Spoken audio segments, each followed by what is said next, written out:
इस विषय को आगे टेकअप करने के लिए एक रेजोल्यूशन पास किया।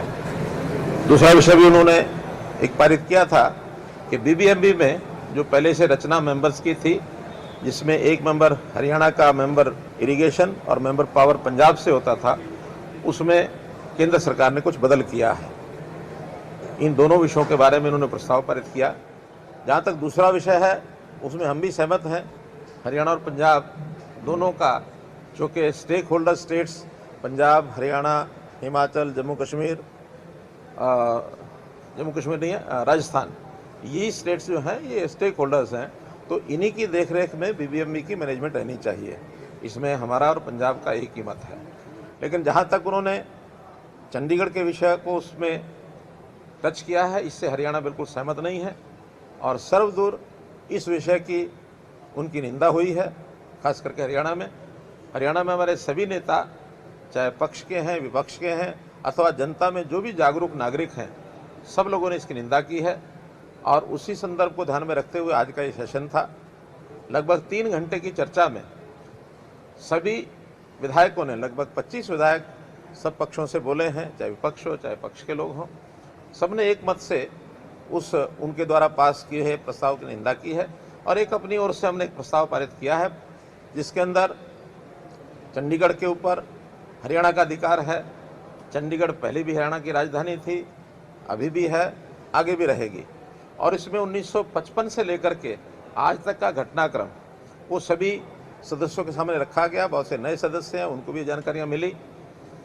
इसका कहीं ना कहीं अलग अलग प्रकार से रिव्यू करते समय कुछ ना कुछ विवाद, ये राजीव लोंगोवाल का जब अकॉर्ड हुआ उस समय ही कुछ आयोग गठित, कमीशन गठित किए गए, अलग अलग उन लोगों ने अपनी सिफारिशें की। उससे पहले शाह कमीशन, उनकी सिफारिश अलग थी। देखा जाए तो शाह कमीशन की सिफारिश थी कि चंडीगढ़ उस समय खरड़ तहसील का हिस्सा था, हिंदी भाषी एरिया था और ये तहसील 71% हिंदी बोलने वाले लोग यहाँ थे। उस समय उन्होंने सिफारिश की थी कि खरड़ तहसील में पंजाबी स्पीकिंग गांव वो पंजाब में जाने चाहिए, हिंदी स्पीकिंग गांव हरियाणा में जाने चाहिए और चंडीगढ़ को जो है हरियाणा में मिलाना चाहिए। बाद में इंदिरा गांधी अकॉर्ड, उन्होंने कहा कुछ गांव हिंदी भाषी वो तो हरियाणा में चले जाएं, लेकिन चंडीगढ़ को पंजाब को देना चाहिए। इससे पहले एक कैबिनेट मीटिंग हुई केंद्र की, उसमें इसका कोई उल्लेख नहीं था, बल्कि चंडीगढ़ जो है वो केंद्रीय शासित प्रदेश यूटी इस नाते से रहेगा और उसका कंट्रोल जो है केंद्र सरकार वो देखेगी।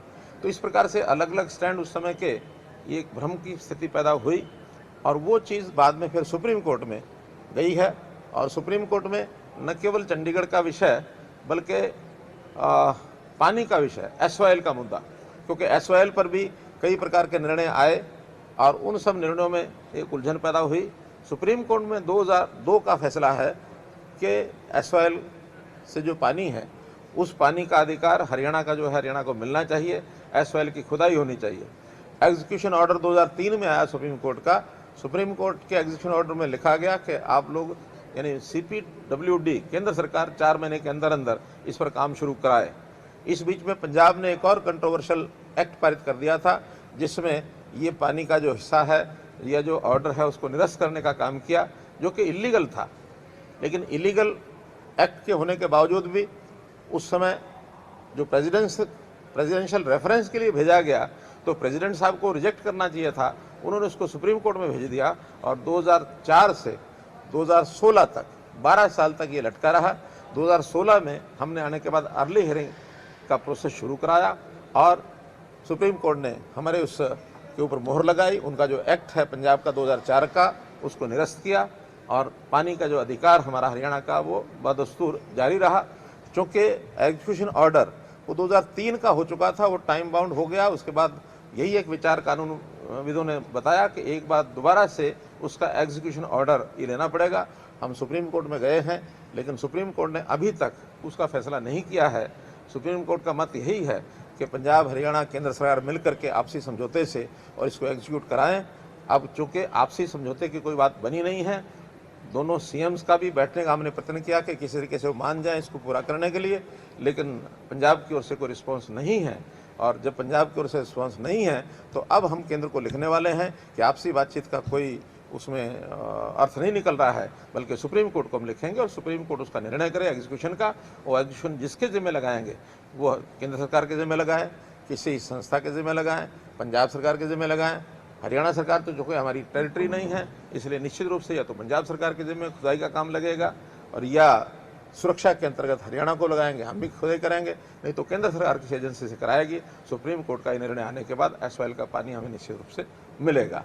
आज चंडीगढ़ में हमारा अलग हाई कोर्ट हो, इसकी भी हमने उसमें डिमांड रखी है कि चंडीगढ़ का हमारा जो अधिकार है तो उसमें सुप्रीम कोर्ट हाई कोर्ट भी हमारा अलग से यहाँ स्थापित हो, इसकी मांग भी हमने उस रेजोल्यूशन में की।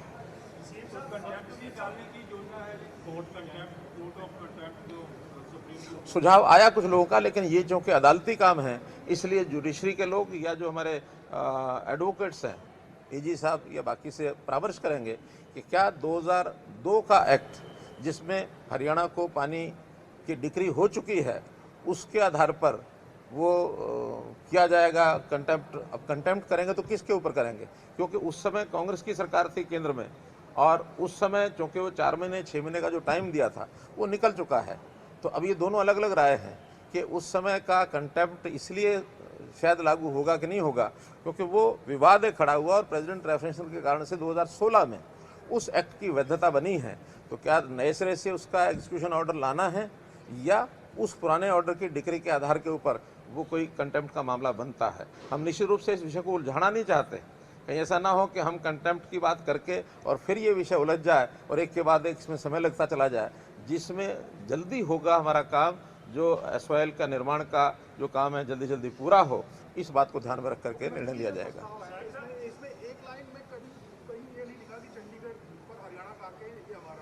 लिखा है ना, पूरा लिखा है। आप ऐसा है, ऐसा है, सुनिए सुनिए सुनिए सुनिए सुनिए सुनिए इसका जो प्रारंभ में शायद आप लोगों ने जो वेबसाइट पर देखा होगा उसका उल्लेख कर रहे होंगे, जो बाद में उसको तैयार करके और मैंने जो पढ़ा है और पढ़ने के बाद जिसको पास किया गया है उसकी कॉपी हमें मिली है, वो कॉपी भी आप प्राप्त कर ले। उसमें स्पष्ट हमने लिखा है कि कॉपी ज़रा कौन सी नए वाले की है तो दे दो। तो जो नया हमने रेजोल्यूशन पास किया है उसके अंदर स्पष्ट लिखा है कि हरियाणा के ऊपर, हरियाणा का चंडीगढ़ के ऊपर पूरा अधिकार है।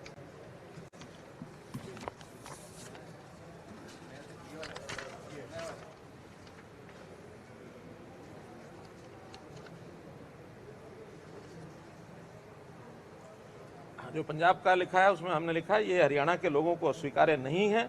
हरियाणा ने राजनीतिक क्षेत्र चंडीगढ़ पर अपना अधिकार लगातार बरकरार रखा है। इसके अलावा इस सदन ने इससे पहले भी संवैधानिक प्रावधानों के अनुसार चंडीगढ़ में हरियाणा राज्य के लिए एक अलग उच्च न्यायालय के लिए प्रस्ताव पारित किया है। साफ लिखा है ये हरियाणा के लोगों को स्वीकार्य नहीं है। हरियाणा ने राजधानी क्षेत्र चंडीगढ़ पर अपना अधिकार लगातार बरकरार रखा है।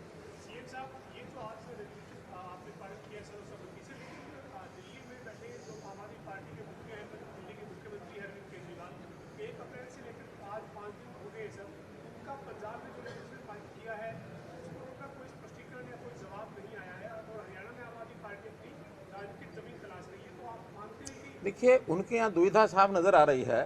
पंजाब ने कोई एक प्रस्ताव पारित किया, हरियाणा में जो उनके प्रभारी हैं गुप्ता जी, क्या नाम, सुशील गुप्ता, वो उसके ऊपर अलग से अपना स्टैंड लिए हुए हैं और वो कहते हैं कि अलग अलग राज्यों को अपने अपने राज्य के हिसाब से कहने का अधिकार है। और उनके जो मुखिया हैं अरविंद केजरीवाल इसके बारे में कुछ बोल नहीं रहे हैं। तो इसलिए अपने आप में एक बड़ा जो विवाद जिसके अंदर वो घिर गए हैं, इसलिए उनको इसमें से निकलना मुश्किल होगा। वो कहीं ना कहीं एक स्टैंड लेंगे तो उसको कोई ना कोई लॉस उनको हानि होगी होगी।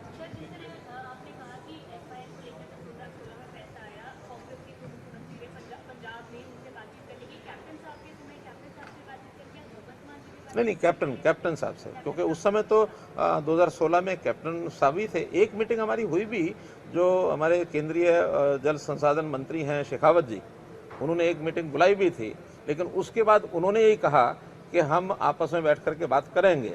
उस मीटिंग के बाद फिर चूँकि सुप्रीम कोर्ट ने यह कहा था कि मुख्यमंत्री आपस में मिलकर के बैठ करके रास्ता निकालें, उस मीटिंग के बाद चूँकि उस दिन वो उपस्थित नहीं हुए थे, वीडियो कॉन्फ्रेंस से ही वो साथ जुड़े थे ऑनलाइन, मैं स्वयं प्रत्यक्ष उपस्थित था, तो थोड़ी बातचीत चलने के बाद उन्होंने कहा कि हम आपस में बाद में बैठ के बात करेंगे।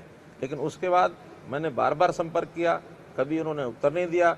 अब चूँकि कोविड का समय था, कोविड के समय में बहुत ज़्यादा इस विषय को आगे हम पुrsue भी नहीं कर पाए और सुप्रीम कोर्ट में भी तारीख बार बार मांगने के बाद भी उनकी तिथि यानी निश्चित नहीं हो सकी। अब चूँकि कोविड भी ख़त्म हो गया है, वहाँ चुनाव भी हो गए हैं, आखिरी जब कुछ समय बचा था तो हमें भी यही एडवाइस किया गया, अब चुनाव के समय में इसको इशू नहीं बनाना चाहिए। हम भी एक सद्भावना बनाए रखने के लिए इसको चुनावी मुद्दा नहीं बनाना चाहते थे। अब चुनाव खत्म होते ही इस प्रकार से 4 दिन के बाद ही इसको मुद्दा बनाएंगे, इसका भी समझ से परे है।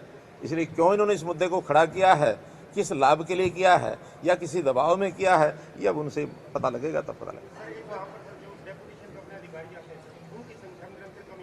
वो भी हमने इस रेजोल्यूशन में लिखा है कि जो ये निरंतर लगातार संख्या हमारी जो अधिकारियों की, प्रशासनिक अधिकारियों को कम हो रही है, इसको भी बहाल किया जाए। जैसे पहले 60-40 की रेशो थी, उसी रेशो में इन अधिकारियों को रखा जाए।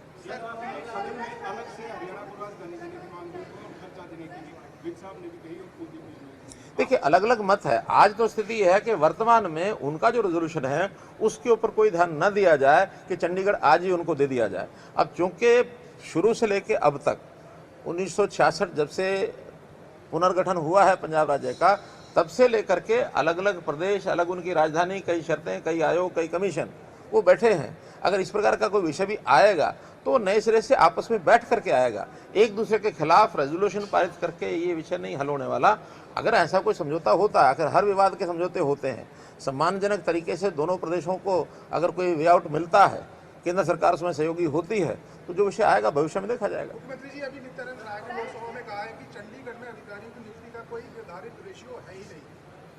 जी, पहले से जब पुनर्गठन हुआ है उसी समय से 60-40 के जो प्रशासनिक अधिकारी वो लगते चले आए हैं। अब वो कोई लिखित है या केवल एक परंपरा है, ये एक विचार करने की बात हो सकती है, लेकिन अभी तक ये स्थिति ये थी। अब धीरे धीरे उसमें यूटी के लोग ज़्यादा आ रहे हैं।